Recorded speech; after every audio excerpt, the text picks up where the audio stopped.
நீங்க 2025ல e-commerce business start பண்ணலாங்கிற ஐடியால இருக்கீங்க. ஆனா உங்களோட மைண்ட்ல இந்த பிசினஸ்க்கு நம்ம இன்னுமே முன்னாடியே வந்திருக்கலாமோ? இதோட ஃபியூச்சர் எப்படி இருக்கும்? 2025ல நம்மளால இ-காமர்ஸ் பிசினஸை கரெக்ட்டா பண்ண முடியுமா? காம்படிஷன் அதிகமா இருக்கும். இந்த மாதிரி நிறைய கொஸ்டின்ஸ் இருந்துச்சுன்னா உங்களுக்காக தான் இந்த வீடியோ. இந்த வீடியோல இப்ப இருக்கிற சினாரியோல நம்ம இ-காமர்ஸ் பிசினஸ் ஸ்டார்ட் பண்ணா கரெக்ட்டா இருக்குமா? நம்மளால ப்ராஃபிட் மேக் பண்ண முடியுமான்னு நிறைய டவுட்ஸ் இருந்துச்சுன்னா இது எல்லாத்தையும் பத்தி தான் இந்த வீடியோல நம்ம டிஸ்கஸ் பண்ண போறோம். இந்த வீடியோ ரொம்ப இன்ட்ரெஸ்டிங்கா இருக்க போகுது. அதை பார்க்கிறதுக்கு முன்னாடி நம்ம சேனலை சப்ஸ்கிரைப் பண்ணலனா சப்ஸ்கிரைப் பண்ணிட்டு கூடவே பக்கத்துல இருக்கிற பெல் ஐகானை அழுத்திருங்க.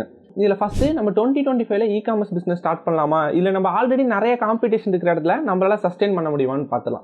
இப்போ நீங்க ஃபர்ஸ்ட் நான் இப்போ பிசினஸ் ஸ்டார்ட் பண்றதுக்கு ஒரு 2 வருஷத்துக்கு முன்னாடியே ஸ்டார்ட் பண்ணியிருந்தேன்னா நல்லா க்ரோ ஆயிருக்க முடியும். இல்ல இன்னும் ஒரு 3 வருஷத்துக்கு முன்னாடி இந்த பிசினஸ் எனக்கு தெரிஞ்சிருந்துச்சு, நான் அமேசான்ல செல் பண்றதோ இல்ல இந்த இ-காமர்ஸ் பிசினஸ்க்குள்ள வந்தா இன்னுமே நிறையவே நான் சம்பாதிச்சிருப்பேங்கிற மைண்ட் செட் இருந்தீங்கன்னா ஃபர்ஸ்ட் அதை விட்டுட்டு வெளில வாங்க. ஏன்னா இந்த 2025ல இருக்கட்டும் இல்ல அப்கமிங் இயர்ஸ்ல இருக்கட்டும் இந்த இ-காமர்ஸ் பிசினஸ்க்கு ரொம்பவே நல்ல ஆப்பர்ச்சுனிட்டிஸ். இன்னும் சொல்ல போனா இந்தியால இ-காமர்ஸ் பிசினஸ்ல இப்ப இருக்கிற பிசினஸ் விட 2030ல 3 மடங்கு அதிகமான பிசினஸ் நடக்கும். அது இல்லாம இந்தியா வந்து ஒரு மிகப்பெரிய மார்க்கெட் பிளேஸ். இதோட பாப்புலேஷனும் அதிகம். அதுவும் இல்லாம இதுல 80% மேல நிறைய பேருக்கு இன்டர்நெட் ஆக்சஸ் இருக்கிறதுனால ஈஸியாவே நம்மளோட ப்ராடக்ட்டை நிறைய பேர்கிட்ட கொண்டுட்டு போய் சேர்க்க முடியும். அதனால இதோட ஃபியூச்சர்ஸ் எப்படி இருக்கும்? இ-காமர்ஸ் பிசினஸ் அழிஞ்சிருமா அப்படிலாம் நீங்க நினைச்சு பயப்பட வேணாம். நீங்க இதுக்கு ரொம்பவே லேட்டா வந்துட்டீங்க, இன்னும் இந்த பிசினஸ் நீங்க ஸ்டார்ட் பண்ணிருக்குன்னு நினைச்சிட்டு பயப்பட வேணாம். இதுவே கரெக்டான டைம் தான். நீங்க 2025ல தாராளமா உங்களோட பிசினஸ் ஸ்டார்ட் பண்ணலாம். 2025 நம்ம பிசினஸ் ஸ்டார்ட் பண்றதுக்கு கரெக்டான டைமா இருக்குங்கிறத பார்த்துட்டோம். ஆனா நம்ம பிசினஸ் ஸ்டார்ட் பண்றதுக்கு முன்னாடி ஒரு சில கைட்லைன்ஸ் மட்டும் இருக்கு. இதை ஃபாலோ பண்ணனா மிகப்பெரிய ஸ்ட்ரகிள்லாம் ஃபேஸ் பண்ணாம நம்ம ரொம்பவே ஸ்மூத்தா நம்மளோட பிசினஸை ரன் பண்ண முடியும். அது என்னென்ன பாயிண்ட்ங்கிறத பார்க்கலாம். ஃபர்ஸ்ட்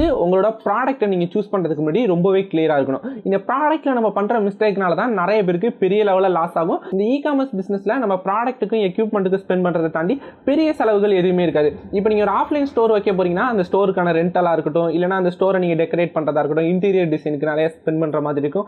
இந்த மாதிரி நிறைய விஷயங்களை நம்ம ஸ்பெண்ட் பண்ற மாதிரி இருக்கும். ஆனா இந்த சைடு இ-காமர்ஸ்க்கு பார்த்தோம்னா உங்களுக்கு வந்து பேசிக்கான ஒரு லேப்டாப் பிரிண்டர் மட்டும் தான் தேவைப்படும். அதே நேரத்தில் டாக்குமெண்டேஷன் இது எல்லாத்துக்குமே ரொம்பவே கம்மி அமௌண்ட் தான் ஸ்பெண்ட் பண்ற மாதிரி இருக்கும். இதில் நீங்க மேஜர் அமௌண்ட் எதுக்கு ஸ்பெண்ட் பண்ணுவீங்கன்னா உங்களோட ப்ராடக்ட்டை பர்ச்சேஸ் பண்றதுக்காக தான் சூஸ் பண்ணுவீங்க. அதனால இதை ரொம்பவே கேர்ஃபுல்லா பண்ணணும். இதுல நம்ம ஏதாச்சும் மிஸ்டேக் பண்ணாதான் நமக்கு லாசஸ் வரதுக்கு அதிக சான்ஸ் இருக்கு. ஒரு ப்ராடக்ட்டை நீங்க எப்படிதான் சூஸ் பண்ணலாம் அப்படிங்கிறதுக்காக நம்ம டீட்டெயிலா நிறைய வீடியோஸ் போட்டிருக்கோம். இந்த வீடியோலாம் அதை ஒரு ரெஃபரன்ஸா எடுத்துட்டு பாத்தீங்கன்னா உங்களுக்கு நிறைய ஐடியாஸ் கிடைக்கும். அதை வச்சுட்டு நீங்க ஒரு பெட்டரான ப்ராடக்ட்டை சூஸ் பண்ணலாம். இப்போ இதுல ரொம்பவே காமனா இருக்கிற ஒரு சில ப்ராடக்ட் கேட்டகரியை மட்டும் பார்த்துருவோம். இந்த கேட்டகரியை நீங்க அனலைஸ் பண்ணாலே உங்களுக்கு இன்னுமே கிளியரா புரியும் நீங்க எந்த மாதிரியான ப்ராடக்ட்டை சூஸ் பண்ணணும், உங்களோட கோல் என்ன அப்படிங்கிறது. இப்போ இந்த ப்ராடக்ட்டை நீங்க சூஸ் பண்றதுக்கு முன்னாடி ஒரு 2 கேட்டகரி இருக்கு. ஒன்னு நீங்க லாங் டர்ம்ல செல் பண்ற மாதிரி ஒரு ப்ராடக்ட்டை சூஸ் பண்ணலாம். அப்படி இல்லனா ட்ரெண்டிங் ப்ராடக்ட்டை சூஸ் பண்ணலாம். இப்போ ட்ரெண்டிங் ப்ராடக்ட் என்னன்னா அது பேர்ல இருக்க மாதிரியே ஒரு சர்டன் டைம்ல ஒரு ப்ராடக்ட்டை நிறைய பேர் வாங்குவாங்க. நிறையவே இந்த ப்ராடக்ட்டுக்கு டிமாண்ட் இருக்கும். இந்த ப்ராடக்ட் வந்து இன்ஸ்டாகிராம் ரீல்ஸ் மூலமாவோ இல்ல டிக்டாக் மூலமாவோ இல்லனா வெஸ்டர்ன் கண்ட்ரீஸ்ல அந்த ப்ராடக்ட்டை யூஸ் பண்ற மாதிரி நிறைய வீடியோஸ் வந்து சோஷியல் மீடியால ட்ரெண்ட் ஆனிச்சுனா ஆட்டோமேட்டிக்கா அந்த ப்ராடக்ட்டை நிறைய பேர் வாங்கலாம்னு ட்ரை பண்ணுவாங்க. எக்ஸாம்பிள் இந்த கொஞ்சம் வருஷத்துக்கு முன்னாடி ட்ரெண்ட் ஆன இந்த ஃபிட்ஜெட் ஸ்பின்னரா இருக்கலாம். ஃபிட்ஜெட் ஸ்பின்னர் ட்ரெண்ட் ஆனோனே இந்த மாதிரி இருக்கிற நிறைய என்டர்டைன்மெண்ட் டைப்ஸ் இந்த சுவிட்சஸா இருக்கலாம் இல்ல பிரஸ் பண்ற ஒரு பட்டன் மாதிரி இந்த மாதிரியான ப்ராடக்ட் எல்லாமே ட்ரெண்டிங்ல வர ஆரம்பிச்சது. இன்னும் இப்போ ரீசெண்டா பார்த்தோம்னா இந்த மாதிரி 3 காம்போ வாட்டர் பாட்டிலா இருக்கட்டும் இல்லனா இந்த மெஷர்மென்ட் இருக்கிற வாட்டர் பாட்டில்ஸ் எல்லாமே ரொம்பவே அதிகமா ட்ரெண்டிங்ல போயிட்டு இருந்துச்சு.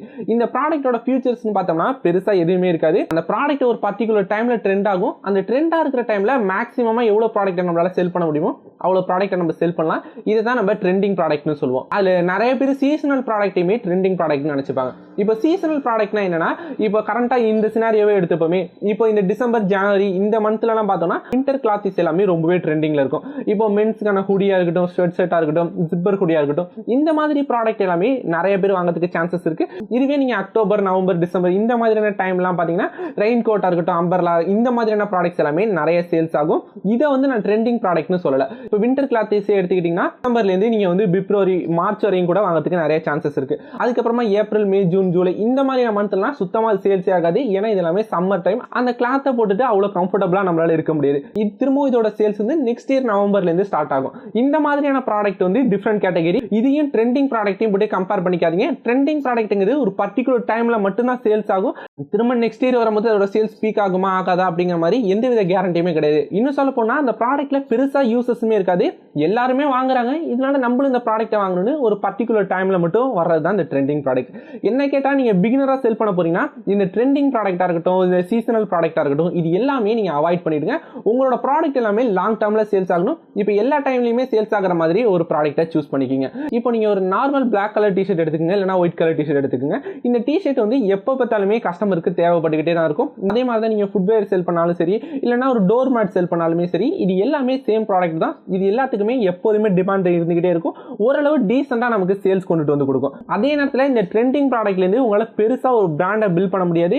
இதுவே நீங்கள் லாங் டேர்ம் செல் பண்ணுற ப்ராடக்ட்டை சூஸ் பண்ணிட்டீங்கன்னா கண்டிப்பாக உங்களோட ப்ராடக்ட்டோட பிராண்டை நிறைய பேர் நோட்டீஸ் பண்ணுறதுக்கு சான்சஸ் இருக்குது. உங்களோட பிராண்டையுமே நீங்கள் ப்ராப்பராக நெக்ஸ்ட் ஸ்டேஜுக்கு எடுத்துகிட்டு போகலாம். இப்போ நீங்கள் அமேசானில் பிஸ்னஸ் ஸ்டார்ட் பண்ண போகிறீங்க, ஃப்ளிப்கார்ட்டில் பிஸ்னஸ் ஸ்டார்ட் பண்ணிட்டீங்கன்னா அதோட மட்டும் இல்லாமல் நீங்கள் ஒரு ஓன் வெப்சைட் ஆரம்பிக்கிறதா இருக்கட்டும், இல்லை ரியலாக ஃப்ரான்ச்சைசி கொடுக்கறதா இருக்கட்டும், இந்த மாதிரி உங்களோட பிராண்டை நெக்ஸ்ட் ஸ்டேஜுக்கு எடுத்துகிட்டு போகிறதுக்கு இந்த ஆப்ஷன்ஸ் உங்களுக்கு ரொம்பவே ஹெல்ப் பண்ணும். உங்களோட கோல் வந்து ஷார்ட் டேர்மில் அதிகமான ரெவன்யூ மேக் பண்ணுறதா, இல்லை லாங் டேர்மில் உங்களோட பிஸ்னஸ் நீங்கள் சஸ்டைனபிளாக எடுத்துகிட்டு போயிட்டு ஒரு ப்ராப்பராக ஒரு பிராண்ட் பில்ட் பண்ணுறதா, இல்லை ஒரு பர்டிகுலர் சீசனில் மட்டும் நான் சேல்ஸ் பண்ணால் போதும், மற்ற நேரத்தில் என்னோட வேறு பிஸ்னஸ்லாம் பார்க்க போகிறேன்னு நினச்சிங்கன்னா அதுக்கான ப்ராடக்ட் கேட்டகரியை சூஸ் பண்ணுங்கள். நம்ம நெக்ஸ்ட்டாக பார்க்க போகிறது என்னன்னா பட்ஜெட் அலோகேஷன். இந்த பட்ஜெட் அலோகேஷன் வந்து நியூவாக பிஸ்னஸ் ஸ்டார்ட் பண்ணுற, குறிப்பாக இ-காமர்ஸ் பிஸ்னஸ் ஸ்டார்ட் பண்ணுற நிறைய பேர் ஃபாலோ பண்ண மாட்டாங்க. அவங்களுக்கு இருக்கிற ஆர்வத்தில் இந்த பிஸ்னஸை ஸ்டார்ட் பண்ணிடுவாங்க. நம்ம டொமைன் வாங்கணுமோ, ஹோஸ்டிங் வாங்கணுமோ, இல்லை டாக்குமெண்டேஷன் எடுத்து அமேசானில் நம்ம ப்ராடக்ட்டை, ஃப்ளிப்கார்ட்டில் நம்ம ப்ராடக்ட்டை லிஸ்ட் பண்ணிட்டு அவங்களுக்கு பெருசாக ஆர்டர் வரலன்னு அட்வர்டைஸ்மெண்ட்டுக்குமே அதிக அமௌண்ட் ஸ்பெண்ட் பண்ணுவாங்க. இப்படி தான் பிஸ்னஸை யூஸ்வலாக பண்ணிட்டு இருப்பாங்க. ப்ராப்பராக பிளான் பண்ணிக்கணும். டோட்டலாக அவங்கள்ட்ட எவ்வளோ பட்ஜெட் இருக்குது, இதை நீங்கள் இன்வென்டரிக்கு எவ்வளோ செலவு பண்ண போகிறீங்க. இன்வென்டரி நான் சொல்கிறது நீங்கள் எத்தனை குவான்டிட்டி ப்ராடக்ட் வாங்க போகிறீங்க. இப்போ 50 பீஸ் 100 பீஸோ, இதுக்கு நான் எவ்வளவு பட்ஜெட் செலவு பண்ண போறேன். ஒரு 50% நான் ப்ராடக்ட் இன்வென்டரிக்காக எடுத்து வச்சுட்டேன்னா மீதி இருக்கிற 50% பட்ஜெட்குள்ள தான் என்னோட ப்ராடக்ட் ஆன்போர்ட் பண்ணும். இதுக்கு அட்வர்டைஸ்மெண்ட்டுக்கு ஒரு அமௌண்ட் நான் ஸ்பெண்ட் பண்ணி வச்சுக்கணும். இந்த மாதிரி நீங்க கரெக்டாக அலோகேட் பண்ணி வச்சிட்டீங்கன்னா உங்களோட பிசினஸை எந்த வித ஸ்ட்ரகிள்ஸும் இல்லாமல் நீங்க ரன் பண்ண முடியும். இதான் பார்க்க போறதுன்னா, இப்போ நீங்க வந்து ஓன் வெப்சைட் ஆரம்பிச்சாலும் சரி, இல்ல அமேசான், ஃபிளிப்கார்ட் மாதிரியான வெப்சைட் ஆரம்பிச்சாலும் சரி, இப்போ அதுக்கு பேசிக்கா என்னென்ன ரூல்ஸ் எல்லாம் இருக்கு, அதுல என்னென்ன பாலிசிஸ் எல்லாம் இருக்குன்னு பாத்துக்கங்க. இப்போ நீங்க ஓன் இ-காமர்ஸ் வெப்சைட் ஆரம்பிச்சீங்கன்னா அதுக்கு ஒரு சில கவர்மெண்ட் ரூல்ஸ் எல்லாம் இருக்கும். அது எல்லாமே நீங்க ஃபாலோ பண்ற மாதிரி இருக்கும். ஒன்று, உங்கள் ப்ராடக்ட்டுக்கு வந்து நீங்கள் இத்தனை டேஸ் கண்டிப்பாக ரீப்ளேஸ்மெண்ட் கொடுக்கணும். உங்கள் ப்ராடக்ட்டுக்கு வந்து நீங்கள் ரிட்டர்ன் ஆப்ஷன் எனேபிள் பண்ணணும். கண்டிப்பாக நீங்கள் கஸ்டமர் சப்போர்ட் வச்சுக்கணும். உங்களோட வெப்சைட்டில் கண்டிப்பாக டேர்ம்ஸ் அண்ட் கண்டிஷன் இருக்கணும். அந்த டேர்ம்ஸ் அண்ட் கண்டிஷனில் என்னென்ன விஷயங்கள்லாம் இருக்கணும் அப்படிங்கிற மாதிரி ஒரு பேசிக்கான ரூல் இருக்குது. இந்த ரூல் எல்லாமே கண்டிப்பாக நீங்கள் தெரிஞ்சுக்கோங்க. அதே மாதிரி தான் அமேசான், ஃப்ளிப்கார்ட்லேயும் இருக்கட்டும். நீங்கள் அமேசானில் செல் பண்ணிட்டீங்கன்னா இல்லை ஒரு சில ரெஸ்ட்ரிக்டட் கேட்டகரி இருக்குது. இந்த ப்ராடக்ட்லாம் நம்ம செல் பண்ணக்கூடாது. இந்த ப்ராடக்ட்லாம் செல் பண்ணோம்னா அமேசான் வந்து ரிட்டர்ன் ஆப்ஷன் எனேபிள் பண்ண மாட்டான். நம்மளோட ப்ராடக்ட்டை கஸ்டமருக்கே ரீஃபண்ட் கொடுத்துருவான். ஒரு ப்ராடக்ட் ரிட்டர்ன் வந்துச்சுன்னா அதுக்கான கொரியர் சார்ஜஸ்லாம் யார் பே பண்ணுவா. இந்த மாதிரி பேசிக்கா இருக்கிற ரூல்ஸ் எல்லாமே நீங்க கத்துக்குங்க. இந்த ரூல்லாம் உங்களுக்கு எதுவுமே தெரியலனா நீங்க அமேசான், ஃபிளிப்கார்ட்ல இருக்கட்டும், இல்ல உங்களோட ஓன் வெப்சைட்டா இருந்தாலும் நீங்க கரெக்டா ப்ராஃபிட் கால்குலேட் பண்ண மாட்டீங்க. ப்ராடக்ட் சேல் பண்ணா எனக்கு ஒரு 50 ரூபீஸ் ப்ராஃபிட் வருதுன்னு நினைச்சிருப்பீங்க. ஆனா இந்த சைடு ரிட்டர்னுக்கு என்ன சார்ஜஸ் இருக்கு, இந்த சைடு வந்து நம்ம ப்ராடக்ட் ரீஃபண்ட் ஆகலன்னா நம்ம என்ன பண்ணணும், அமேசானோட கமிஷன் சார்ஜஸ் எவ்வளவு, இதெல்லாம் நீங்க கரெக்டா உங்களுக்கு தெரியாம இருந்துச்சுன்னா உங்களோட பிசினஸ் லாஸ்ல போகிறதுக்கு நிறைய சான்சஸ் இருக்கு. அதனால இந்த பாலிசிஸ் பத்தி ரொம்பவே கிளியரா தெரிஞ்சுக்குங்க. அப்புறம் நம்ம லாஸ்ட்டாக பார்க்க போகிறது ரொம்ப இம்பார்ட்டன்ட்னு ஒன்று சொல்லலாம். நம்மளோட பிஸ்னஸ் ஸ்டார்ட் பண்ணுறதுக்கு முன்னாடி நமக்கு ஒரு லாங் டேர்ம் விஷன் இருக்கணும். இந்த இ-காமர்ஸ் பிஸ்னஸில் நீங்கள் இன்னைக்கு ப்ராடக்ட் லான்ச் பண்ணிவிட்டு நாளைக்கு உங்களால் கண்டிப்பாக ப்ராஃபிட் எடுக்கவே முடியாது. இது நீங்கள் எந்த அளவு ப்ராப்பராக பிளான் பண்ணி லாங் டேர்மாக கொண்டுட்டு போகிறீங்களோ அந்த அளவு உங்களுக்கு ப்ராஃபிட் கொண்டுட்டு வந்து கொடுக்கும். ஷார்ட் டேர்மில் இப்போ நம்ம இன்னைக்கு நான் பிஸ்னஸ் லான்ச் பண்ணுறேன், நாளைக்கு எனக்கு ப்ராஃபிட் கொண்டுட்டு வரணும்னா கண்டிப்பாக எடுக்க முடியாது. என்னோட எக்ஸ்பீரியன்ஸில் மினிமம் 3 to 4 months ஆச்சும் நீங்கள் கண்டிப்பாக இந்த பிஸ்னஸை நீங்கள் ரன் பண்ணுற மாதிரி இருக்கும். அது வரையும் பெருசாக உங்களுக்கு எந்த ப்ராஃபிட்டுமே வராது. அதுக்கப்புறமா தான் உங்களுக்கு கொஞ்சம் கொஞ்சமாக ப்ராஃபிட் வரதுக்கே ஸ்டார்ட் ஆகும். இன்னைக்கு நான் இந்த பிசினஸ் ஸ்டார்ட் பண்றேன், ஃபர்ஸ்ட் மந்த்லயே நான் இன்வெஸ்ட் பண்ணிருக்கிற அமௌண்ட்லேருந்து ப்ராஃபிட் உங்களால எடுக்கணும்னு நினைச்சீங்கன்னா கண்டிப்பா இந்த பிசினஸ் அதுக்கு செட் ஆகாது. இ-காமர்ஸ் பிசினஸ் மட்டும் கிடையாது, மோஸ்டா எல்லா பிசினஸுமே இப்படிதான் எனக்கு தெரிஞ்ச ஒர்க் ஆகும். நீங்க ஃபர்ஸ்ட் ஒரு 2 to 3 months இருக்கட்டும், அட்லீஸ்ட் 1 year ஆச்சும் அந்த பிசினஸ்லயே கொஞ்சம் கொஞ்சமா நீங்க போடுற மாதிரி இருக்கணும். அதோட எக்யூப்மெண்ட் அப்டேட் பண்ற மாதிரி இருக்கும், இல்ல அதோட குவாலிட்டி இம்ப்ரூவ் பண்றது. நீங்க ஒரு பர்ஃபெக்டா ஒரு ஸ்டாண்டர்ட் செட் பண்ணதுக்கு அப்புறம் தான் அதுல இருந்து உங்களால ப்ராஃபிட்டே மேக் பண்ண முடியும். உங்களை நிறைய பேருக்கு ஸ்விக்கி, சொமேட்டோ மாதிரி ஃபுட் டெலிவரி பண்ற கம்பெனி எல்லாமே தெரிஞ்சிருக்கும். அவங்க எவ்வளவு ப்ராஃபிட் மேக் பண்றாங்கன்னு உங்களுக்கு தெரிஞ்சிச்சுன்னா கமெண்ட் செக்ஷன்ல மென்ஷன் பண்ணுங்க. இது மாதிரி இன்னொரு இன்ட்ரெஸ்டிங்கான வீடியோல பார்க்கலாம். அதை மிஸ் பண்ணாம பார்க்கிறதுக்கு நம்ம சேனலை சப்ஸ்கிரைப் பண்ணிட்டு கூடவே பக்கத்தில் இருக்கிற பெல் ஐகானை அழுத்திடுங்க. இது மாதிரி இன்னொரு இன்ட்ரெஸ்டிங்கான வீடியோல பார்க்கலாம்.